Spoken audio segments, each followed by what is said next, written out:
right. Another day. This time I am on my lunch break. Because I actually had time this time. I also need to probably go to the doctor, the eye doctor, because I think I'm getting like a corneal ulcer or something.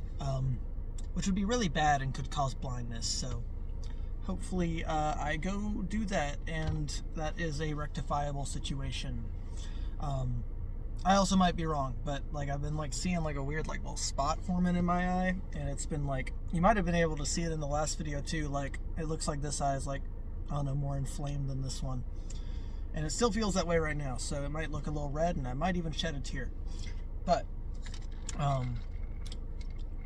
right now, for today, I wanted to talk more about where I kind of ended off last time, about like ego and stuff, because that's honestly a pretty cool concept to go into, and one that I do think about a bit.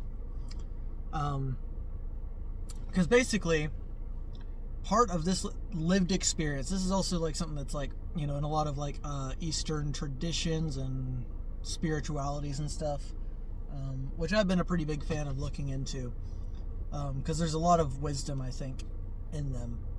But basically, you got an ego, right? And they can be slightly different ideas depending on which framework you're looking at. Like if you're looking at it from like a Buddhist perspective versus like the ideas, was this a Freud thing? The ego, id, and superego, blah blah blah. I think that was a Freud thing. That guy's weird, but either way, one of the things, at least we're looking more on kind of like the Buddhist idea, right, is that like you have kind of like this mask that you're kind of almost like like a sense of identity that kind of shapes you in a lot of ways, and a lot of times overly binding yourself to like seeking out like desire and things leads to a lot of suffering, right? Because basically things that you desire, especially like if you tie fulfilling those desires as something that you need, then you're binding yourself to something outside of yourself that depends on if you can achieve it, basically, and that leads to suffering, is one of those ideas. Now obviously I'm of the mind also that a lot of things in life are worth pursuing and actually caring about, like if we're in this world, I think there's shit to be done in this world, like things worth pursuing, and part of that's like meaning of life stuff a bit to me, like, it's kind of, I'm of a not quite a nihilistic perspective, although sometimes I can be more nihilistic, just being honest. Does that get rid of the glare a little bit? But more, I think this was the idea in existentialism, where basically like we give our own meaning to ourselves through our existence. Like, it's usually we define meaning for other things because they exist, and then we find a meaning for them whenever they exist, but our meaning, or a meaning pre-exists in a thing that is made, but it's a complicated thing. It's been a while since I've read the book. It was a Jean-Paul Sartre book, Existentialism is a Humanism. It was a pretty good read, and I read that back in high school, which was a while ago, so forgive me for not being all the way touched up. But for me, a lot of, especially my more recent life, has been kind of finding that balance between understanding a bit of a reality of like overcoming like letting myself be limited by desire, especially a lot of the things that I've kind of set as almost my like core sense of meaning. Like a long time ago, especially whenever I was kind of first starting to delve into not really so much believing much in Christianity anymore, and just kind of feeling more disillusioned with that, and finding that there's, especially things referenced biblically, just seems like there's active evidence against a lot of things that are supposed to, I don't know, it didn't make much sense to me as a thing that really is a good defining way of looking at the world. To each their own, obviously, I'm not telling you what you should think, but myself, I don't know.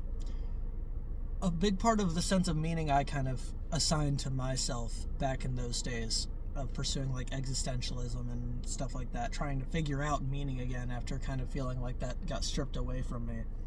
I'm being kind of panicked about that, having a lot of existential dread. a lot of that, I kind of embraced a mentality of that I needed to do something that like fundamentally helped change the world for the better. That was like something that, that's obviously a pretty grandiose and ambitious goal, right? But, a lot of my time growing up, I also like wanted to be someone who didn't get bound and stuck, just working for someone else all the time too. So the path of evolution for that kind of changed a lot over time, but I should probably keep that one to a different topic video. To come back to the ego stuff,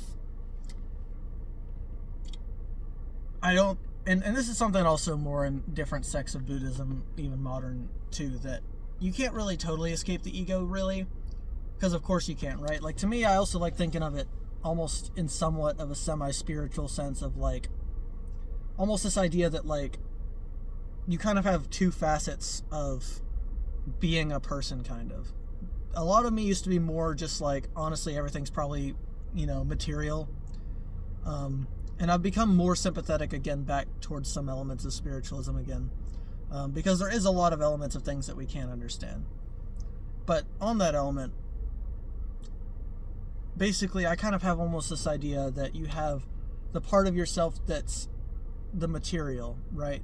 The things that you can kind of naturally explain just under regular psychology and sociology, like, kind of deterministic things that are like, okay, your upbringing, your neurochemistry, which chemicals you have going in your brain, and, the more abstract emergent patterns that arise from evolutionary or just strategic benefit, right? And a lot of those things are like the more reactive side, I guess. But I guess part of me also, thinks that maybe there might be some part of you that's more an underlying part of that isn't able to really fully escape the material part of you, but can maybe push it or influence it. And I'll have to touch more on that later, but I kind of think a little bit myself of like the idea of your ego basically fitting into the belief that you are just who you feel you are in this body, kind of thing, right? Some of this comes to like ideas of like collective unconscious kind of ideas, and like almost like a collective spiritual pool that's pulled from and kind of has portions of it that go into people or whatever. I don't know. It could be a load of crap and not actually how anything works, but that's one of the ideas I've been more persuaded by, I guess you could say. Obviously, I don't take anything to be like true without knowing it, right? Like, you can't know with certainty, but I'm amenable to those kinds of ideas a little bit, especially because as far as I've found, there are ways that you could explain it. They're just kind of like out of the bounds of physics. They're metaphysical, right? So you can't really scientifically like work with them well, but it doesn't really hurt to think of the possibility, I think. But yeah, I think finding that balance is interesting in terms of on the strategy side of deciding how much of your sense of self-identity to stick to and how much to let go of. Because obviously, like, I do experience suffering from the things that I try and harshly pursue. Like, that idea that I wanted to be this big person who, like, another thing that ties into that was wanting to be remembered. That almost in some sort of way, that's a way I can live on, because I was very scared of the idea of death too, and still kind of am. I've just got better at like not letting it like consume all of my thoughts anymore. Like, I've kind of learned to put the brakes on that, be like, I'm used to most of my life, if there's a problem, if I think enough about it, I could find a solution. And that was one of the first things I encountered where it's like, okay, there's not really a way you can think of a solution to the fact that you're going to die. Like, that's just kind of happening. So good luck. And sorry if that gives you existential dread. Maybe things I talk about in future episodes can help with that a bit. But yeah, man.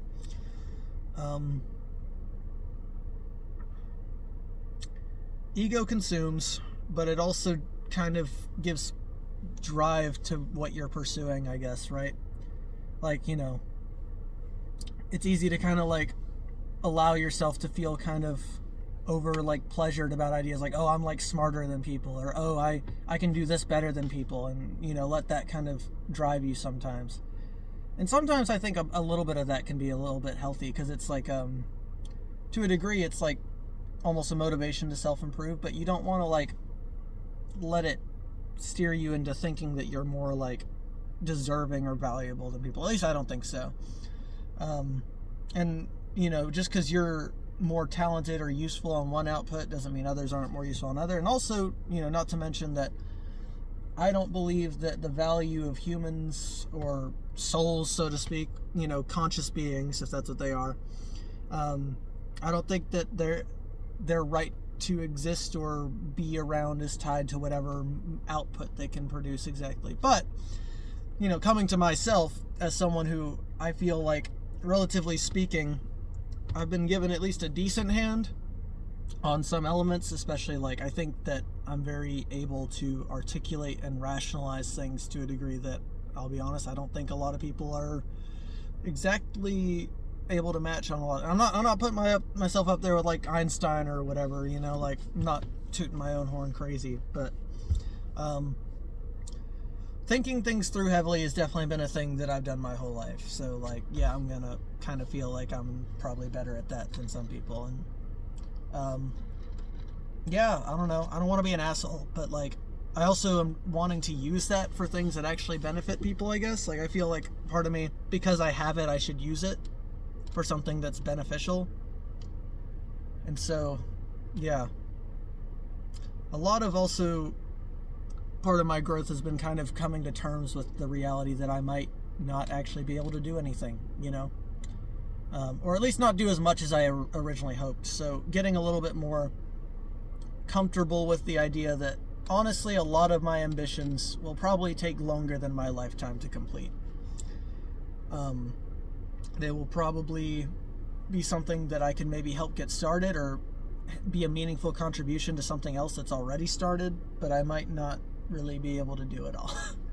And I know I definitely can't do it without help. And that's something that I have been getting better at, trusting other people to help on. Because that's one of my core things. I've always found it kind of hard to trust others to do important things. Kind of just early lessons I learned, seeing other people kind of mess things up and me being like, oh, well, I wouldn't have messed that up, so I guess I just shouldn't trust anyone but myself. And it's not bad that I'm a little guardy about relying on people, but I do need to find ways to let myself rely on other people, because I can't do it all myself. I can't, you know, most meaningful things you can do in life are not single ventures. So I've been trying to get better at letting myself, you know, not just like trust people willy-nilly, but be a better like judge of when people are probably capable, and letting myself trust that they can handle it and not needing to like, you know, micromanage on shit. And you know, remembering that is a value I need to like actually kind of seek out and look for, you know, people who can help me out on things and not just try and lone wolf everything. But yeah,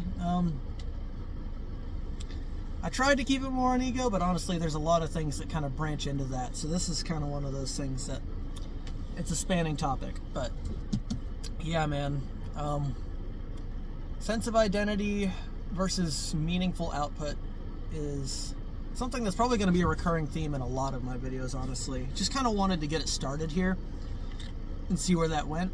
I'm definitely already past time again, as always. I think maybe every video will be. But we're going to try and not hit 15. So, yeah. Day 5, I think. And we are branching into some topics of ego and sense of self and identity and pursuing things of meaning. So we're kind of getting more onto the stuff that I wanted to talk about. So yeah, stick around and we'll cover more cool stuff, hopefully.